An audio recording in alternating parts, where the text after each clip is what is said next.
কালি যেটো অবৰ্ণনীয় পৰিৱেশ আছিল তাৰ আজি এটা সম্পূৰ্ণ পৃথক ছবি আপুনি এখন দেখাব কাৰণ আজিৰ দিনটোত কেন্দ্ৰীয় মন্ত্ৰী শিৱৰাজ সিং চৌহান এই অৰুণ চাপৰিলৈ আহিব গতি কালি দিনটোত এই যেতিয়া ৰাস্তাত মই থিয় হৈ থাকিব এটা পৰিৱেশ নাছিলে ইয়াত গোটেই কাঠৰ কুণ্ডা আছিলে বোকা পানী আছিলে আজি দেখিছে আপুনি এতিয়া ইয়াত মাটি দি ৰাস্তাটো বোকাখিনি আঁতৰাই দিয়া হৈছে কিছু আগত আপুনি যদি ইটো দৃশ্যত দেখিব আপুনি এখন স্ক্ৰীনত দেখিব তাত আপোনাৰ কিছু পৰিমাণে চেনগেবেল দি তাত মানুহ অহা যোৱা কৰিব পৰা এটা পৰিৱেশৰ সৃষ্টি কৰি দিয়া হৈছে কাৰণ আজি কেন্দ্ৰীয় মন্ত্ৰী শিৱৰাজ সিং চৌহান আহিব গতিকে এই ৰাস্তাটো খোজ কাঢ়িব পৰা কৰি দিলে কালিৰ দিনটোতকৈ কালিৰ দিনটো আৰু আজিৰ দিনটো যিটো পাৰ্থক্য সেই পাৰ্থক্য দেখিলে আপুনি বিচুতি খাব কাৰণ এই ৰাস্তাটো কালি দিনটোত যিটো পৰিৱেশ আছিল তাৰ পৰা আজি সম্পূৰ্ণ পৃথক হৈ গ'ল এয়া হৈছে যিসকল চৰকাৰী কৰ্মচাৰী আছে সেই চৰকাৰী কৰ্মচাৰীসকলে দিনে ৰাতি কৰা কষ্ট আৰু ইয়াৰ যিসকল স্থানীয় লোক আছিলে সেই স্থানীয় লোকসকলে দিনে ৰাতি কষ্ট কৰি এই ৰাস্তাটো এনেদৰে বনাই দিছে বা নিৰ্মাণ কৰি দিছে এতিয়া মই এই ৰাস্তাটোৱে আহি গ'লে আপুনি বাওঁ দিশে চাই বা সোঁ দিশে চাই কেৱল ধ্বংসস্তূপ দেখিব সেই ধ্বংসস্তূপৰ এখন ছবি মই ইয়াত আপোনাক দেখুৱাবলৈ চেষ্টা কৰিম এটা পৰিয়াল এখন ঘৰ মই কালি যিহেতু আহিছিলোঁ ইয়াত বিভিন্ন দৃশ্য আপোনালোকক দেখুৱাইছিলোঁ কেনেদৰে কাঠ বোকা পলসে গোটেই ঘৰবোৰ শেষ কৰি পেলাইছে তাৰ এখন ছবি মই আজি আকৌ এখন জীয়া ছবি আপোনালোকক দেখুওৱাৰ চেষ্টা কৰিছোঁ এইখন হৈছে এটা পৰিয়ালৰ ঘৰ এখন অৰুণ চাপৰিৰ এটা পৰিয়ালৰ ঘৰটো চাওক শেষ কৰি পেলালে এই দিখাই নদীত যিটো বান আহিছিলে অৰুণাচলৰ পৰা বৈ অহা দিখাই নদীখন সেই দিখাই নদীখনে শেষ কৰি পেলালে এই ঘৰখন মই আপুনি যদি চাই দেখিব এইখন ইয়াত মই এতিয়া উপস্থিত আছোঁ চাওক এই যিবোৰ কাঠৰ কুণ্ডাবোৰ আপুনি দেখিছে এইবোৰ হৈছে কাঠৰ কুণ্ডাবোৰ এনেধৰণৰ কাঠৰ কুণ্ডা কিমান উটি আহিছে এইটো হৈছে একেবাৰে সৰু কাঠৰ কুণ্ডা এইটো যিটো কাঠৰ কুণ্ডা মই দেখুৱাইছোঁ এইটো হৈছে একেবাৰে সৰু কাঠৰ কুণ্ডা মই অকণমান দাঙি দিয়াৰ চেষ্টা কৰিম আপোনালোকক চাব এইবোৰ হৈছে এনেধৰণৰ কাঠৰ কুণ্ডা এইবোৰ হৈছে এই কাঠৰ কুণ্ডাবোৰ এই ইয়াতকৈ ডাঙৰ কাঠৰ কুণ্ডা মানুহবোৰৰ ঘৰলৈ উটি আহিছিল উটি আহি ঘৰবোৰ সম্পূৰ্ণৰূপে ভাঙি পেলালে এই ঘৰটো দেখিছে ঘৰটো সম্পূৰ্ণৰূপে ভাঙি পেলালে খহাই পেলালে তলবোৰ ইয়াত যিবোৰ তেওঁলোকে পকা স্লেব বনাই লৈছিলে তলত থাকিব পৰা কৰি লৈছিলে সেইবোৰ সম্পূৰ্ণভাৱে ভাঙি গ'ল এতিয়া তেওঁলোকৰ ইয়াৰ পৰা গৈ তেওঁলোকৰ তাত যিটো এটা ঘৰ এটা বনাই নিৰ্মাণ কৰিছিলে তাত তেওঁলোকে আশ্ৰয় লৈছে ইয়াত আশ্ৰয় লোৱা আপুনি দৃশ্যখিনি মই দেখুৱাম এই ঘৰটোৰ ভিতৰত কি হৈ আছে দেখিব আপুনি তেওঁলোকে যে আছিলে তেওঁলোকৰ লেপ তুলি গাৰু ইয়াত এনেদৰে পৰিছে চাওক এইবোৰ গোটেইবোৰ নষ্ট হৈ গ'ল লেপ তুলি গাৰু সকলো নষ্ট হৈ গ'ল তেওঁলোকৰ আঁঠুৱা নষ্ট হ'ল এতিয়া তেওঁলোকে ক'ত বহি আছে চাব সেই যিটো ঘৰত তেওঁলোকে যিখন বিচনাখন আপোনাক দেখুৱাইছোঁ চাব বিচনাখন যিহেতু অৰুণ চাপৰি এটা মিচিং অধ্যুষিত অঞ্চল তেওঁলোকে যদিও চাংঘৰত থাকে চাংঘৰত থাকিলেও কিন্তু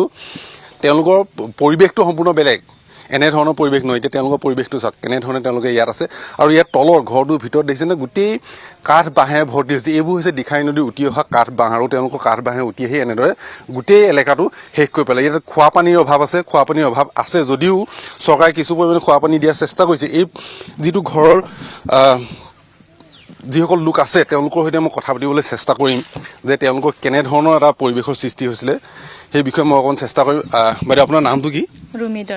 ৰুমি দলে যিদিনা বানপানী আপোনালোক কিমান নষ্ট হ'ল মই বানপানীৰ কথা পাছত কিমান নষ্ট হ'ল আপোনালোকৰ আমাৰ ঘৰৰ বস্তুকেইটা চবটোৱে নষ্ট হ'ল আৰু গোটেই ঘৰখন শেষ হৈ গ'ল ভাঙিলে গৰু ছাগলী গাহৰি এইবোৰ কিমান কেনেধৰণৰ কি আছিলে ছাগলী দুটা আছিলে এইটো বি মৰিলে গাহৰি দুটা আছিলে এইটো বি মৰিলে গাহৰি দুটা ছাগলী দুটা আছিলে সেইকেইটা আটাইকেইটা মৰিলে চব মৰিলে ল'ৰা ছোৱালী কিবা ইউনিফৰ্ম জোতা বেগ চেগ চব উটুৱাই লৈ গ'ল ইউনিফৰ্ম বেগ চাউল বি উটুৱাই লৈ গ'ল ধান চাউল চব কাঁহী বাতি একোৱে নাই আৰু এতিয়া একো নাই চব উটুৱাই লৈ গৈছিল যিদিনা পানী আহিছিলে তেতিয়া আপোনালোক ক'ত আছিলে মই পথাৰত গৈছিলো ধান ৰুব গৈছিলে ধানটো শেষ এতিয়া ধানটো বি শেষ হ'ল আৰু ধানটো এতিয়া ৰোৱা অৱস্থা নাই এতিয়া ধান আকৌ ৰুব পৰা ধান আপোনালোকৰ কঠীয়া আছে নে নাই কঠীয়া নাই কঠীয়া শেষ আচলতে এই কথাবোৰ এনেধৰণে যেতিয়া বান আহিলে বানৰ পাছৰ পৰিৱেশটো অত্যধিক দুখ লগা এটা পৰিৱেশ কাৰণ এতিয়া যেতিয়া বান আহি শেষ হৈ গ'ল তেওঁলোকৰ ছাগলীকেইটা লৈ গ'ল গাহৰিকেইটা লৈ গ'ল ছাগলী আৰু গাহৰি হৈছে আমাৰ যিখন গঞা সমাজ সেই গাঁৱলীয়া সমাজখনৰ এটা এৰাব নোৱাৰা সম্পদ কোনোবাই গাহৰি বিকি তেওঁলোকৰ পৰিয়াল পোহপাল দিয়ে কোনোবাই ছাগলী বিকি পৰিয়াল পোহপাল দিয়ে। 2টা ছাগলী আৰু 2টা গাহৰি থকা মানে এখন ঘৰ প্ৰায় 4-5 মাহ তেওঁলোকে চলি যাব পৰাকৈ তেওঁলোকৰ অৱস্থা হয়। গতিকে সেই গাহৰি 2টা বেছি তেওঁলোকৰ ঘৰৰ লাম লাকুত কিনে, বিভিন্ন ধৰণৰ সামগ্ৰী কিনে, ছাগলীটো বেছি বিভিন্ন ধৰণৰ সামগ্ৰী কিনে সমান্তৰালকৈ তেওঁলোকৰ ল'ৰা ছোৱালী যিসকল আছে তেওঁলোকক পঢ়ুৱাৰ চেষ্টা কৰে, পঢ়ুৱাই মেলি তেওঁলোকে তাক ডাঙৰ কৰাৰ চেষ্টা কৰে। কিন্তু এতিয়া তেওঁলোকৰ যি 2টা গাহৰি আৰু ছাগলী আছিলে সকলোখিনি উটি গুচি গ'ল, খেতিপথাৰ সকলো শেষ হ'ল। খেতিপথাৰ শেষ হোৱাৰ পাছত এতিয়া তেওঁলোক এনেদৰে আছে। এই কণমানিটো দেখিছে আপুনি, কণমানিটোৰ ভৰিৰ অৱস্থা চাব। যদিও গাঁৱত বোকা পানী লগাটো এটা কোনো অস্বাভাৱিক কথা নহয়, কিন্তু এই যিটো পৰিৱেশ, এই বোকা পানীখিনি কিন্তু তেওঁলোকৰ এটা সম্পূৰ্ণ পৃথক। কাৰণ যিটো পলস আহিছিলে, দিখাই নদী যিটো পলস, দিখাই নদীয়ে যেনেদৰে গোটেই ঘৰখন শেষ কৰিছে, সেই ঘৰখনৰ পাছত তেওঁলোকৰ, কাৰণ খোজকাঢ়িলে ইয়াত বোকা লাগিব, খোজকাঢ়িলে আপোনাৰ এআঁঠু বোকা হ'ব, কাৰণ ঘৰৰ ভিতৰত সম্পূৰ্ণভাৱে পলস। এই পলসবোৰ যেতিয়া শুকাবলৈ আৰম্ভ কৰিছে, ইয়াত এটা ভয়াৱহ গোন্ধ, যিটো গোন্ধ আপুনি সহ্য কৰিব নোৱাৰে, সেই গোন্ধ এটাই গোটেই অঞ্চলটোক আৱৰি ধৰিছে, যাৰ ফলশ্ৰুতিত এই অঞ্চলটোত এতিয়া এটা জীয়াই থকাৰ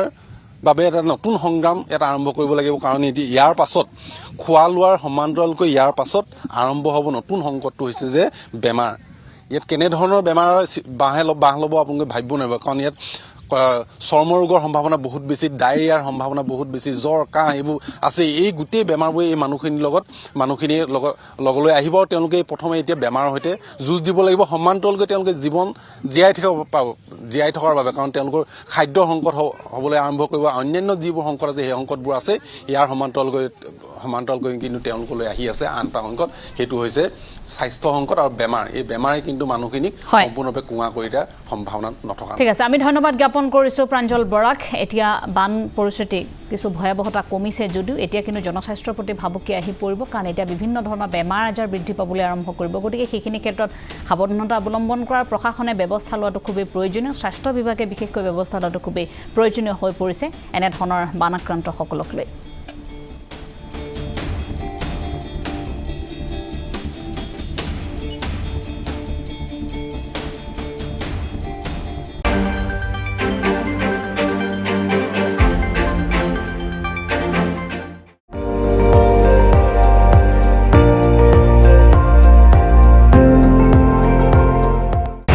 আপুনি চাই আছে ND24, সৰ্বশ্ৰেষ্ঠ নহয় সৰ্বোত্তমৰ দৌৰত।